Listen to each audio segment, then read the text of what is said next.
KP वासियन दहशतगर्दी खिलाफ मुज़ाहिमत शुरू करे छॾी आहे।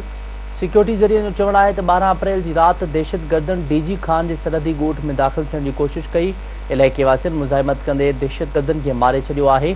ज़रियनि मूजिबि 13 अप्रैल ते ॿिनि ॻोठनि जे नेक मर्दनि मेड़ाको बि कोठायो, जंहिंमें फ़ैसिलो थियो त दहशतगर्दनि खे ॻोठ में दाख़िल थियण न ॾींदा।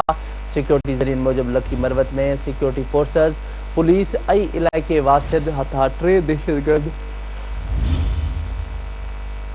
मारिजी विया। ॾखण वज़ीरिस्तान में दहशतगर्दनि पुलिस एहलकारनि जे घरनि ते हमले जी कोशिश कई। मक़ामी माण्हुनि ऐं पुलिस मुज़ाहिमत करे 3 दहशतगर्द खे मारे छॾियो। सिक्योरिटी ज़रियनि मूजिबि अवाम ऐं सिक्योरिटी फोर्सिस में इतिहाद मुल्की अमुन लाइ अहम अगुवाई थी आहे। अव्हांखे ॿुधायूं पिया केपी वासियन दहशतगर्दियुनि खिलाफ़ मुज़ाहिमत शुरू करे छॾी आहे। सिक्योरिटी ज़रिए जो चवणु आहे त 12 अप्रैल जी राति दहशतगर्दनि डीजी खान जी सरहदी ॻोठ में दाख़िल थियण जी कोशिश कई। इलाइक़े वासियुनि मुज़ाहिमत कंदे दहशतगर्दनि खे मारे छॾियो आहे।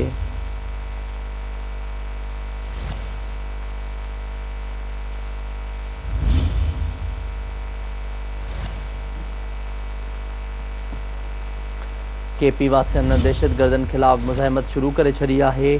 सिक्योरिटी ज़रिए जो चवणु आहे त 12 अप्रैल जी राति दहशतगर्दनि डीजी खान जी सरहदी ॻोठ में दाख़िल थियण जी कोशिश कई।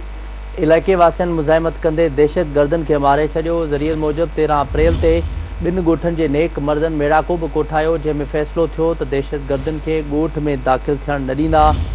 सिक्योरिटी ज़रियनि मूजिबि लकी मरवत में बि सिक्योरिटी फोर्सिस, पुलिस ऐं इलाइक़े वासियुनि हथां 3 दहशतगर्द मारिजी विया आहिनि।